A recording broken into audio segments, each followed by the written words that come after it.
I'm excited to be here and moderating this important and timely conversation on what the future holds for nuclear power.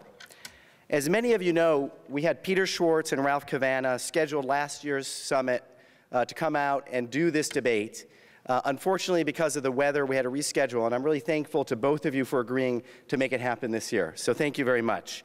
As quick background, this is actually not the first time that Ralph and Peter have met to discuss this topic. It was 5 years ago in January of 2006 that Ralph and Peter held a similar forum at the Herbst Theater in San Francisco. Both men are passionate and keen observers and uniquely qualified for this point-counterpoint conversation on nuclear power. It won't be a traditional debate, but it'll definitely have aspects of a point-counterpoint conversation. On the pro side, we have Peter Schwartz. And to those of you who know Peter, he's the co-founder and chairman of Global Business Network, now I believe the largest division within the Monitor Group companies. They do scenario planning for a host of clients, including corporations, governments, the US military, and nonprofits, including groups like Google.org. Peter wrote the seminal book on scenario planning, The Art of the Long View. And if you've not read that, I recommend getting it. It's a very cogent discussion even now, many years after its initial release. And he spent 5 years at Royal Dutch Shell heading up their scenario planning efforts. On the con side, we have Ralph Cavanagh. Ralph, who is quoted as saying he has the best job in the environmental sector, I believe I've heard that before, is co-director of the energy program at Natural Resources Defense Council. He's also served as a member of the US Secretary of Energy's Advisory Board and has been a visiting professor of law at both Stanford and UC Berkeley. He has been a scholar of and leading champion for renewables and energy efficiency. So welcome to both of you. Here's how today's debate-style format's going to work.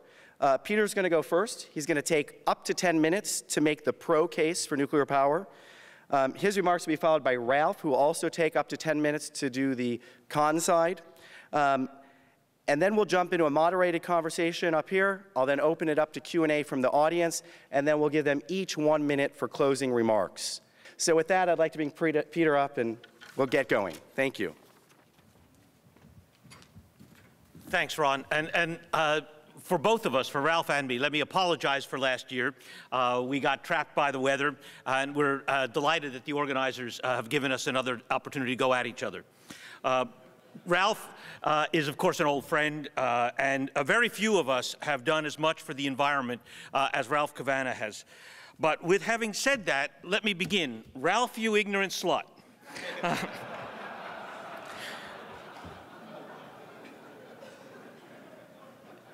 The argument is actually a very straightforward and very simple one. And it really begins with one very large fact, and it's the fact of climate change. And it's the fact that climate change is not a distant prospect that we should be worried about in 50 or 100 or 200 years, but it's a reality of today. When we think about risks, you should talk to the people of Pakistan, or the citizens of Australia, or the citizens of Moscow, who all suffered the ravages of climate change in the last year. Thousands of people died this last year because the climate is changing. How many people died in nuclear accidents last year, or the year before, or the year before, or the year before?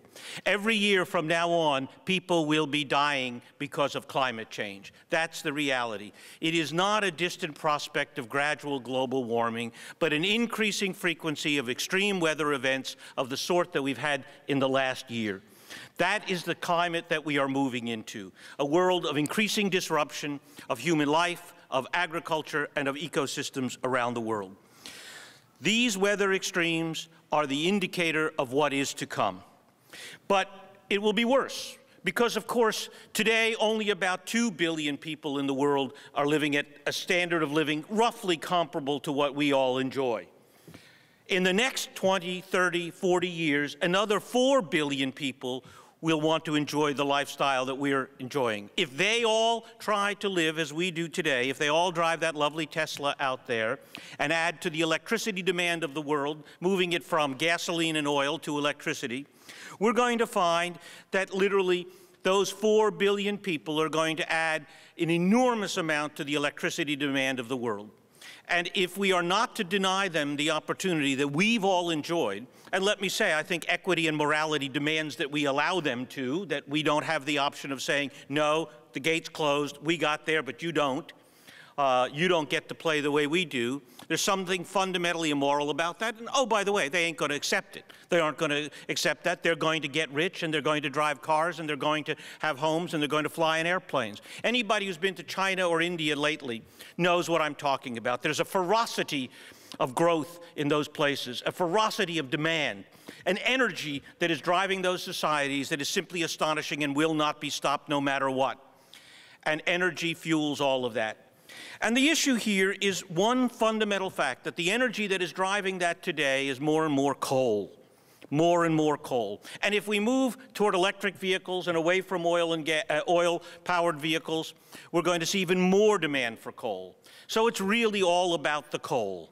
And Ralph's colleague Dave Hawkins calculated that if China, India, and the United States go ahead with all the coal plants we are now planning to build over the next 25 to 30 years, we will put into the atmosphere as much CO2 from those three countries as the entire world has done since the beginning of the Industrial Revolution. That's what we're talking about. And I will tell you, every nuclear plant that does not get built is a coal plant that will be built. And once you build those coal plants, they're not going to get shut down. They're going to be around for decades and decades to come. And the sooner we build them, the less likely it is that they will have any form of carbon capture or sequestration associated with it. So we will find that more and more and more of the plants here in China and in India and elsewhere around the world, but those three are the big ones, will be built with relatively dirty coal, putting out an enormous amount of CO2. That's the core issue. And as much as I love solar, and as much as I think wind turbines are really cool, I'm an aeronautical engineer, I'm literally a rocket scientist by education, I think wind turbines are really cool. Having said that, they will not substitute for the coal. We will not close down coal plants to replace them with wind turbines and solar. For all the obvious reasons which I don't need to go into. And so those 4 billion people wanting to get rich, if they all do it with coal, will lead a terrible situation to becoming truly catastrophic. In this week's issue of Science magazine, for example, there's an article about a new piece of research that just came out of NCAR that suggests that if we continue on the path that we are on, we are headed toward not 450 or 550 parts per million of CO2, but in the direction of 1,000. And the momentum of this system worldwide is enormous. And if we get up to those kinds of numbers, what we're looking at is a 31-degree increase centigrade in the average temperature of the Earth, 31 degrees C. That is not survivable for our civilization. That is what is at stake in the end, in this choice. If we continue down the road toward more coal to fuel the wealth of the 4 billion, we are literally going to destroy the planet. We're going to destroy the habitability of the entire Earth. Human civilization will not survive that error. That is the risk of saying no to nuclear power today. Nuclear power has risks, there's no doubt about it. Every technology has risks. But what we have seen in the last decade is that, in fact, the options for nuclear power have grown. We have a variety of new technologies that have come along in the last decade or so. Now, the truth is that we in the United States adopted the nuclear power early on with relatively poor technological choices. Over time, the technology options have increased. There are better choices being pursued elsewhere in the world today. We have not started a nuclear plant in the last 30 years, and as a result, our technology is pretty well out of date. But having said that, what we can already see, if you look in Wikipedia, just to take an example, and some of you can probably do that sitting at your laptops, and if you look under micronuclear reactors, you'll find 12 different designs. That is, these are nuclear reactors that range from about 250 megawatts all the way down to 10 megawatts. Small scale, modular plants, some of which can be built in factories, trucked to sites, some of which are already being built that way. The Russians are building 35 megawatt reactors, putting them on barges and taking them up to the Arctic even as we speak. The country of Singapore is considering building an island and putting a small-scale reactor offshore. So what we're looking at around the world is an interest in nuclear reactors of all scales, not just simply the mega scales that we've been used to in the past. For example, at Lawrence Livermore Lab, the Hyperion reactor is a 10-megawatt reactor about the size of a refrigerator. When you're done with it, you bury it and cover it up and forget it.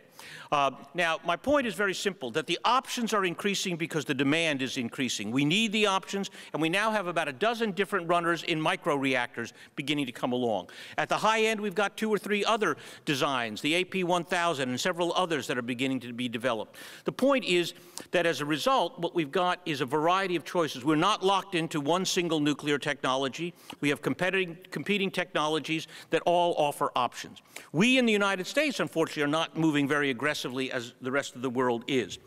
The one other option I might mention, which is a surprise and I would not have included in the past, but I think is now increasingly plausible, is new fusion technology. Now, many of you will be familiar with the magnetic bottle that is being built in Europe. I think it's unlikely to work. I think the physics of it doesn't work.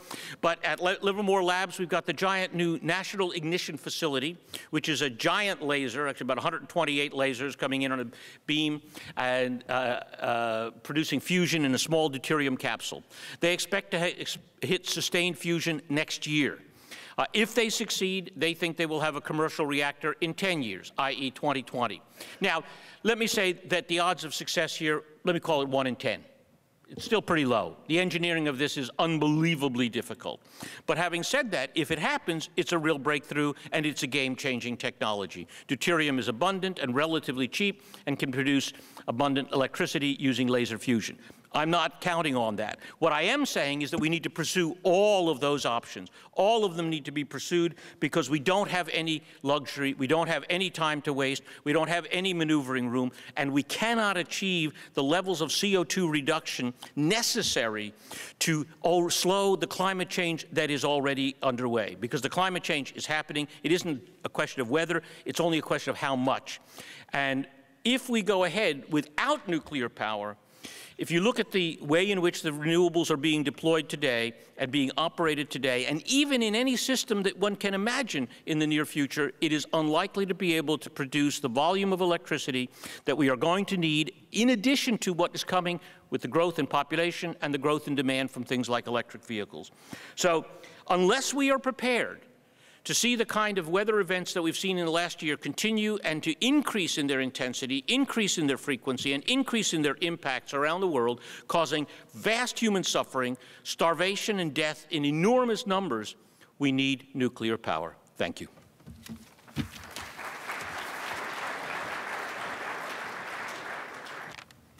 When Peter Schwartz began his remarks in a jocular way by saying, "Ralph, you ignorant slut," he was invoking a line, as some of you may recall, the older folks in the room, that was first actually uttered by Chevy Chase about Jane Curtin in a Saturday Night Live episode that aired in 1976. Now, that was a long time ago, but it was substantially more recent than the last successful nuclear power plant order in the United States. And in thinking about, first, let's be clear about one thing. Peter Schwartz is the most compelling single proponent of nuclear power in the entire universe. And I thought he made a valiant effort today. And this will be one of the few occasions when I am going to follow someone who speaks even faster than I do.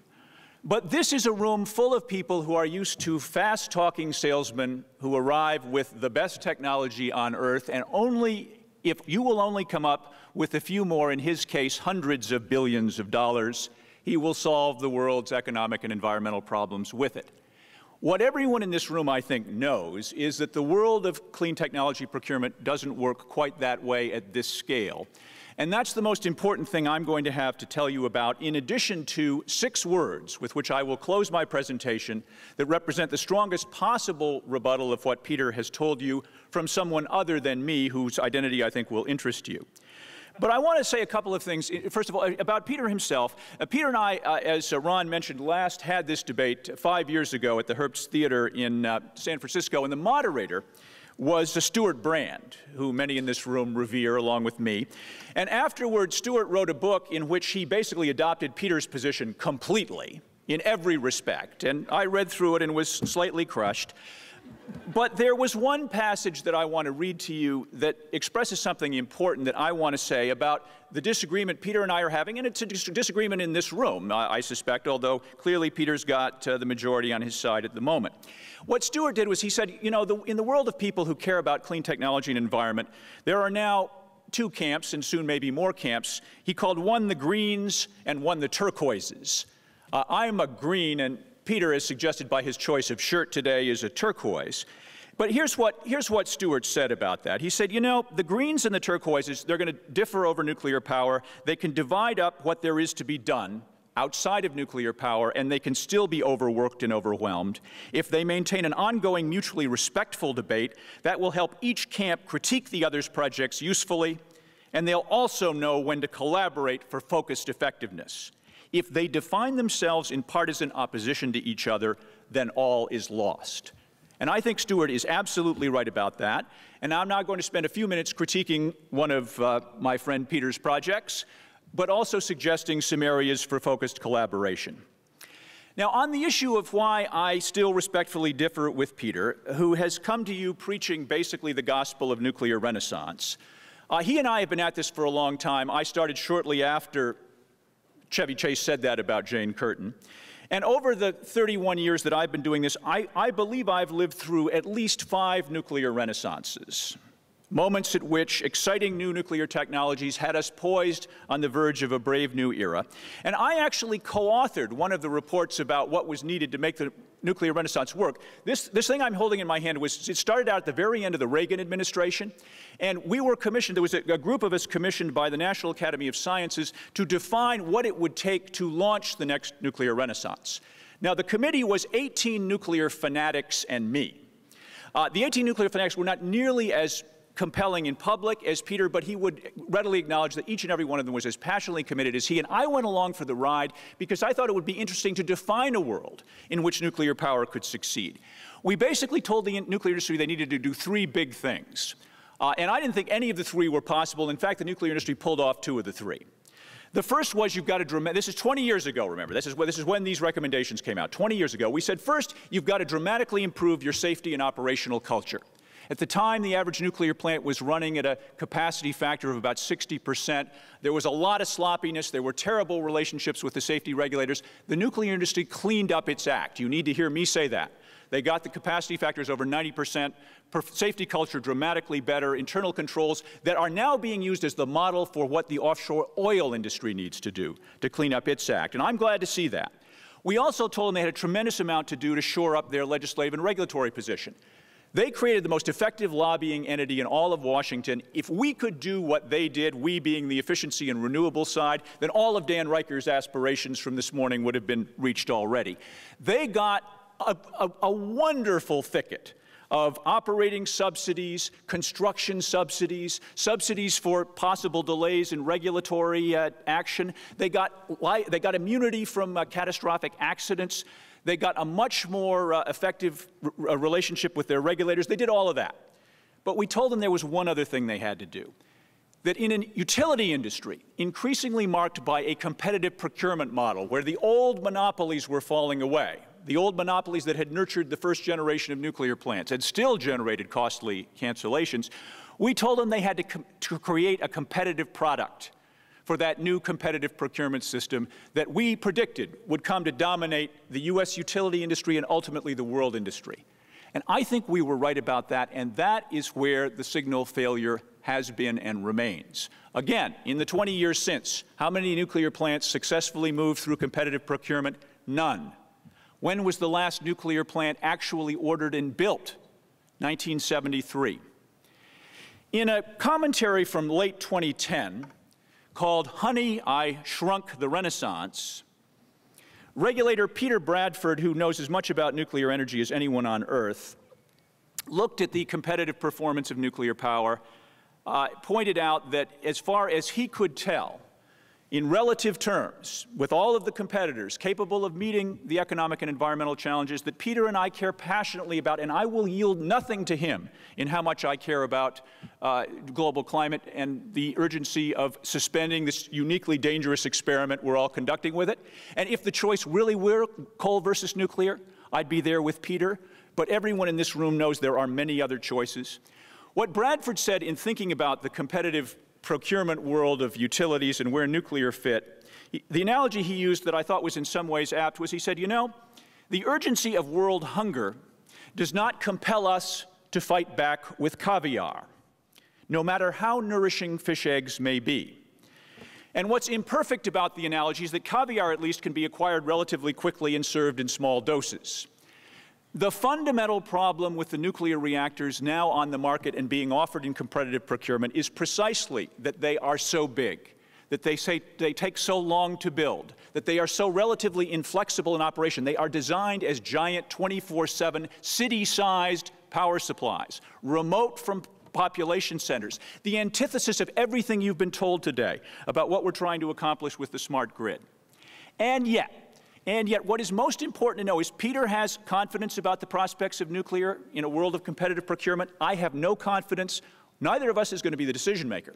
The decision makers will be the utilities that collectively across North America and the world are the most important investors in clean technology, as everyone here knows.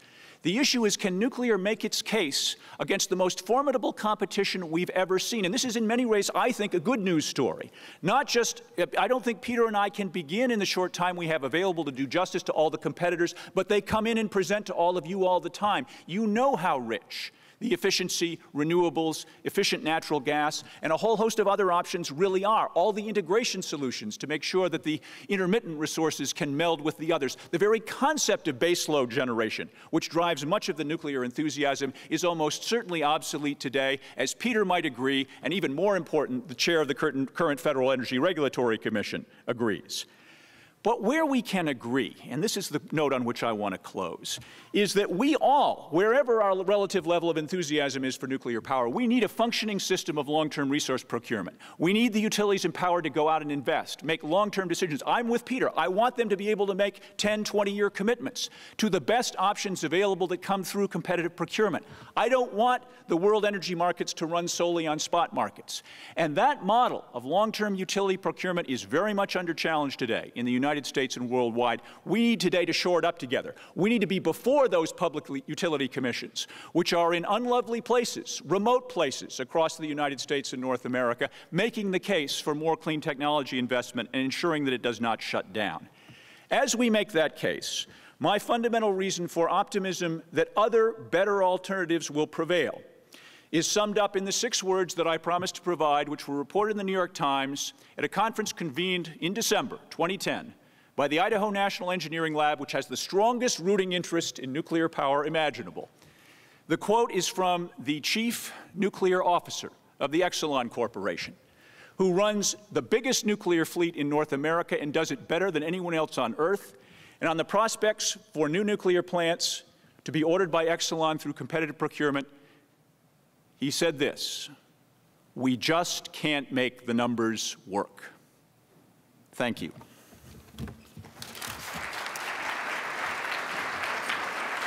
So, Peter, I'd like to direct the first question to you. He talked about utility as a decision maker. And as we know, it costs around, conservatively, $3 to $7 billion per gigawatt installed today for nuclear. Those are relatively conservative numbers. Some go higher to 10 billion a gigawatt. Or 19. Or 19. And we did some research that showed a huge range, and others have done it as well. So my question is this. With this competitive procurement framework and the signal failure that he talked about, what is the economic case that you can make for nuclear power? Well, look, first of all, we have to recognize that the system that has evolved out of electricity deregulation and competitive procurement isn't working all that well. And we can expect a fair amount of change in that as we move forward. But having said that, I think the issue is that the old model that Ralph was alluding to of mega plants and decisions that were multi-billion-dollar decisions that were huge financial risks are not the only options in front of us. Fortunately, I think we've bought a bit of time. That is, I think natural gas is actually preventing some of the coal from being built that would otherwise have been built. So the fact that we've discovered abundant shale gas has actually given us a bit more time. I'm in complete agreement with Ralph that efficiency is actually our first choice, and we can probably, if we're aggressive about that, achieve as much as 50% gain. So I'm prepared to knock out 50% of the increase in demand with efficiency, and I think we would agree on that. The interesting question, therefore, if we have a bit of time, is the technology of nuclear going to evolve to reduce both the technical economic risks as well as the issue of the decision risk, i.e., do I have to make a mega decision or can I make a modest incremental decision? And I think the reality is that we, in many instances in the United States, we can make incremental decisions. We don't have to make the 1,000 megawatt decision of the old power plant design. And I think that's the thrust of the new design reactors, many of which are much, much smaller scale. Having said that, there are going to be places in time where we are going to want to build big plants, i.e. replacing some of the existing ones because they are aging, and replacing some of the large coal plants that are not going to be replaced otherwise by renewables. So if we think in particular about some of the coal states in the United States, they're not going to back off rather quickly from the coal that they already have. So the question is, can we offer another option? And we see that developing in the South, where, in fact, the transmission facilities are already in place. And I think the point that Ralph made about transmission being an important issue is real. But having said that, that is also real for renewables, i.e., yes, we would love to have nice distributed renewables, but we're also getting very large-scale central. And we've seen, not far from here, opposition to the power line to bring solar from the desert to San Diego. So nuclear has, renewables has its own issues in that respect. So I think we have to take the transmission issues off the table in that respect. And when we do that, then the economics begins to make sense. Not at the moment, because I don't think we need the nuclear plants today in the United States. But in the very near future, we're going to. So you're definitely proposing waiting for next generation nuclear reactors and more modular, scalable That's right. technology. So Ralph, just on that point, it was interesting what you just said, Peter, in terms of natural gas almost as a bridge for the future nuclear technologies. Ralph, what's your take on that? Because I think the conversation that was happening earlier today is natural gas as a bridge to renewables and efficiency and smart grid. Well, if you are, take this in two parts. There's first of all the question of what's the system of competitive procurement going to look like, and where I want to differ with, there's not a monolithic utility model in the United States. There's a very interesting range, and I think we have a rooting interest, so let me declare it. I think what we don't want is what I will call the extreme California model of the mid-90s, which basically said we're going to run the world on energy spot markets, we're going to take the utilities out of the procurement business, and if somebody wants to build a nuclear plant, they can make the sale to individual residential retail customers. And I heard that and asked incredulously, what on earth would be in this, say, for my mother? And the response from the advocate of this brave new world of electricity deregulation was, for the first time in history, she can hedge her own fuel price risks in the marketplace. And many of you heard that argument, and some of you may have been persuaded by it, but it didn't work. We need institutions that can do long-term procurement, that can aggregate all of us and make choices on our behalf and build a portfolio that includes both long-term and short-term commitments. I think we have a rooting interest in that model, and then empowering the utilities to do it. And interestingly enough, the state that best captures that today, so it's not the old monopolies. What the utility is doing is competitive procurement. Other people are offering the options. People in this room hopefully will be investing in them. What the utility is doing is making investment decisions and assembling and orchestrating a portfolio over a complex electricity system. We all want that model to prevail. We don't want to stay stuck in the spot market world where people are trying to market to individual residential customers. And neither nuclear nor I think anything else that's surfaced today as a promising long-term option can win there. But the most important thing for me to say is Peter and I won't get to decide this. What I want is a system that lets the winners and losers emerge on the merits. I think competitive procurement's the right way to go. There's another alternative, by the way, which is dictate the choices from the central government. Have some combination of John Boehner and Kathy Zoe decide what the future energy portfolio of the U.S. is. And if you laugh at that, that's how they do it in China, fundamentally. These are central government decisions. That's how they do it in France. That's how they do it in Russia. I don't think that's how we should do it. So Ralph, this is a great point. I want to get to this and have you both chime in on this. I think you made a strong case, perhaps, for the issues of nuclear power in the United States. And I thought that Peter made a very strong point about the challenges of China, Russia, India, and other nations, and perhaps how would they meet their climate targets? How would they meet their global energy needs without nuclear? So could you address that a bit? Do you see a future for those countries without nuclear, and how would they do that? Well, and again, here, something on which Peter and I are in fundamental agreement. We think that the world faces hard carbon constraints and hard environmental constraints, and then the issue is how to meet them. What Peter is willing to say is, I know for certain that nuclear has to be a central part of the solution.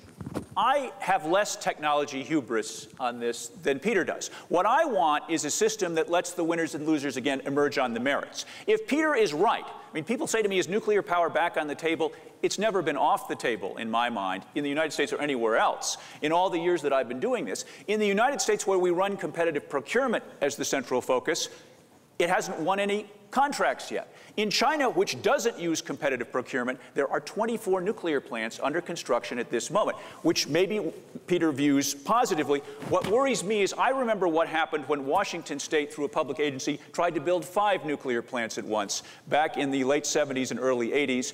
The acronym WHOOPS still has some currency in Washington State. That was the Washington Public Power Supply System. And the notion of building 24 nuclear plants at once with a country that has relatively little nuclear experience and an undeveloped nuclear infrastructure makes me plenty nervous. And with more in the planning, what do you think of that? Well, yeah, I haven't just been to China not long ago and ridden on their high-speed rail system, which they have offered to build one for us here in California. And we might take them up on it. It's the only way we're going to get a high-speed rail. They think they can actually make money on it here in California. And that high-speed rail is, of course, powered by electricity. And they are transforming their economy rather dramatically. They've got 2,500 miles of high-speed rail.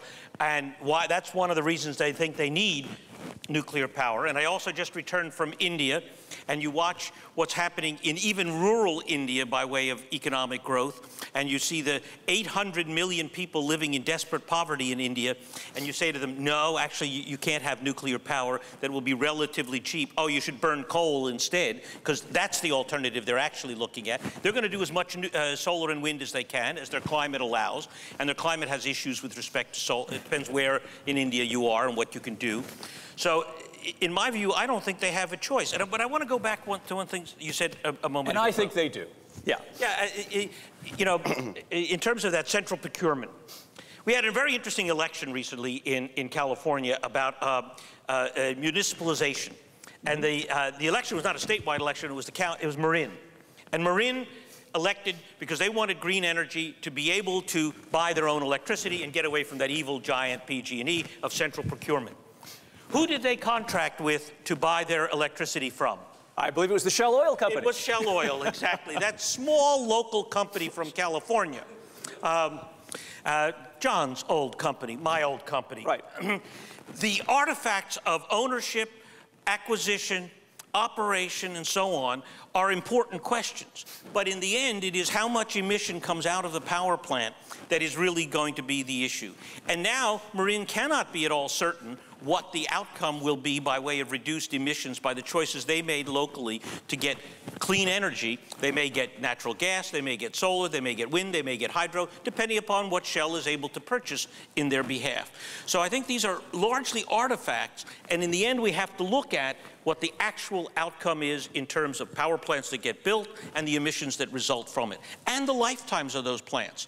Because, of course, we're talking about things that last many decades. We're running coal plants that are in many instances decades old and incredibly dirty, and we ought to be replacing those as well.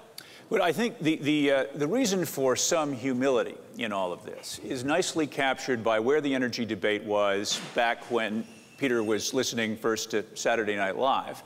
Because in the late 70s, the article of faith in the United States was that the choice was coal and nuclear. Mm-hmm. Peter remembers this. And indeed, for many, it was not a choice, but we needed as much of both as we could possibly get, or the lights simply would not stay on. If you look at the history of the last 30 years in the United States, it was largely about alternatives. And efficiency. And efficiency, first and foremost. And efficiency was, of course, the most important, and Peter and I agree on that. And I offer this as simply those who have claimed a world of binary choices in energy policy in our own country in past years have, I think, been proven, and it's a wholly positive story, because what proved it to be wrong was not that obstructionists blocked the urgently needed coal and nuclear plants. It was the evolution in the age of dinosaurs, of the nimbler mammals, the lower cost alternatives that for, I think, most people look very much more compelling. And all I ask Peter to acknowledge, and I know he will do this because he's a reasonable man, is the possibility that there might be innovation in other sectors, every bit as exciting and every bit as compelling as what he foresees now for nuclear, which I'll just point out we foresaw also in 1990, which hasn't showed up quite yet. So Ralph, I'd like to go into that for a second. Sure. So I think one of your arguments would be for baseload power, we need nuclear. And I'd like you to just paint a picture in a minute or so, because we're so limited on time, sort of addressing what are some of the other options that you see, and why do you believe we can do it without nuclear? But the most important thing for baseload power, what are we? This is an audience that knows well that that question is 10 years out of date. I mean, what John Wellinghoff, as the chair of FERC, said in a recent speech, and was absolutely right about, I think, is the term baseload is now obsolete.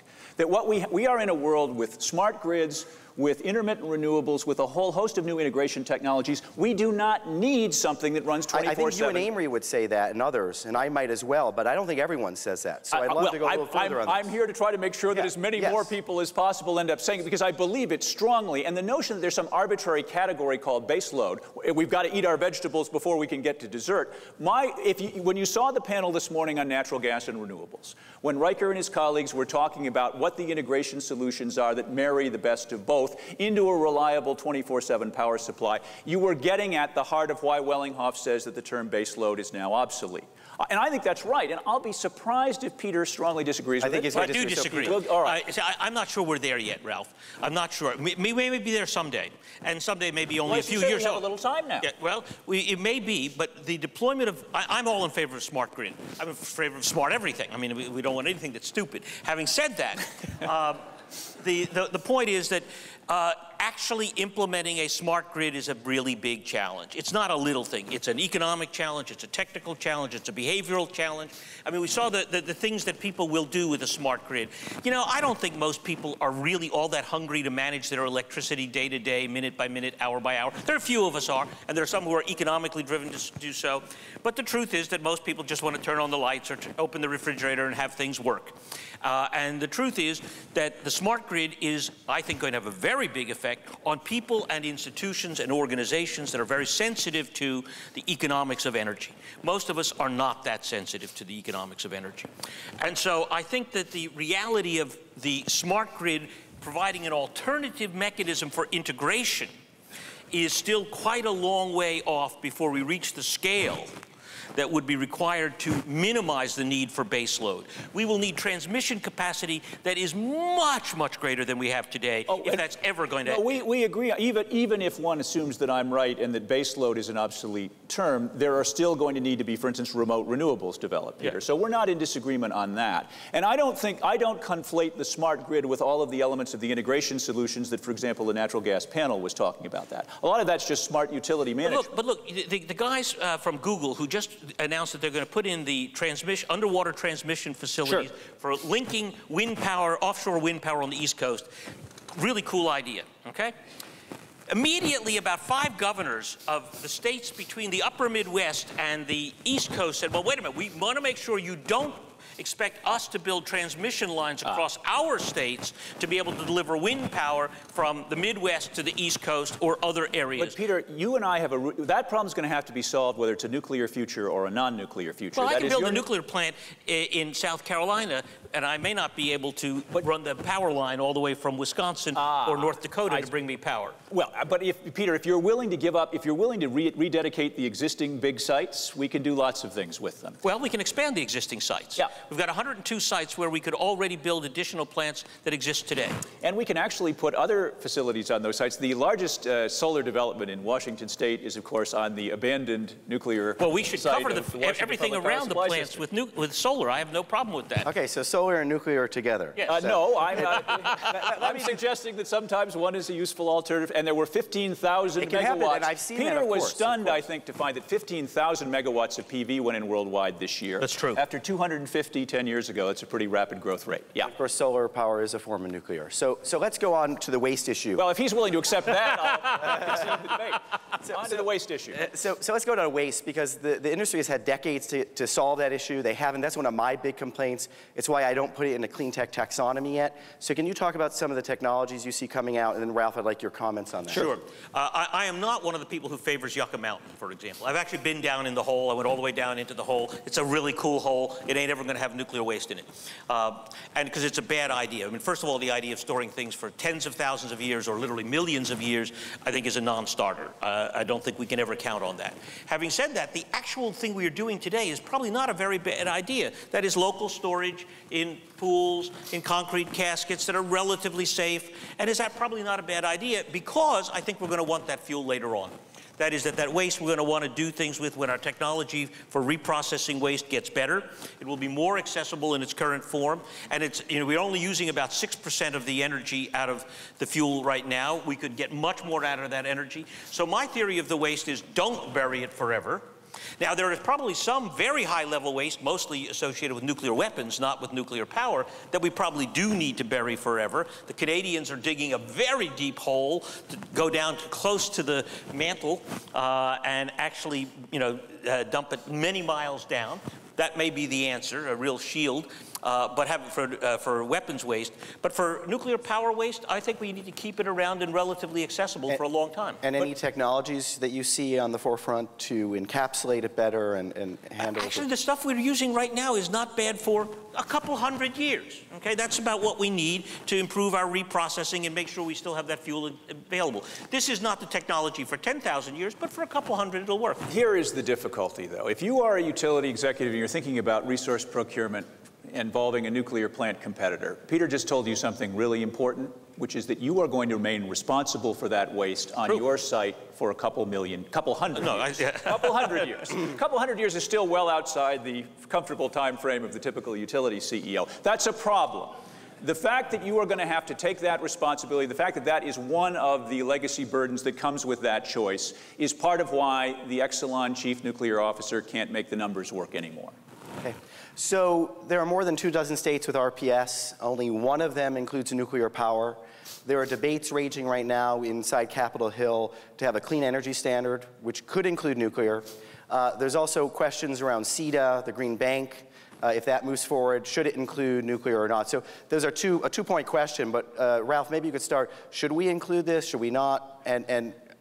Well, if in order for the Congress to pass a low-carbon energy standard, a minimum procurement requirement for utilities, that some part of the inventory be low-carbon, I think nuclear will have to be included. So if you want to see something get enacted, it's going to have to be there.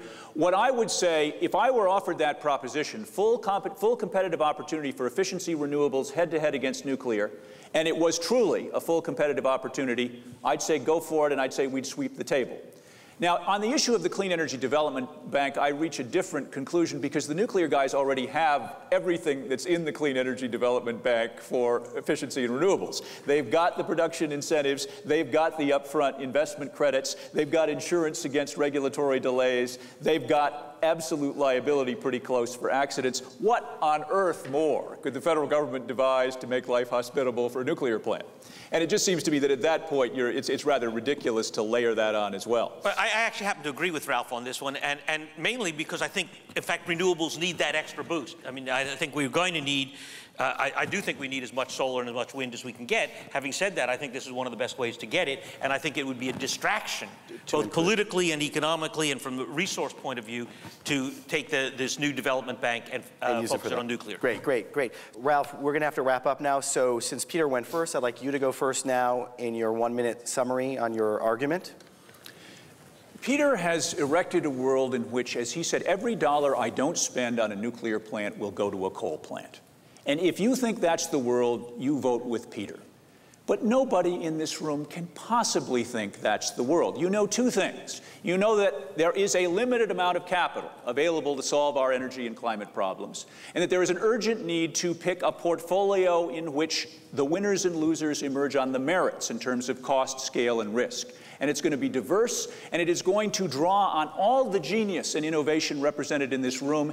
And Peter's bringing you the same old stuff we saw in 1990, and that really had its origins in the monopoly world of the 50s and 60s. We can do better. Great. Okay, thank you, and Peter. Ralph, look, I think this is, in the end, a question of moral judgment. Can we take the risk with the lives and fate of not only our children, but the children of all the peoples of the world, to say no to a technological option that radically reduces carbon dioxide. We know very clearly what the consequences of going ahead with the current pattern of development here and around the world is likely to be.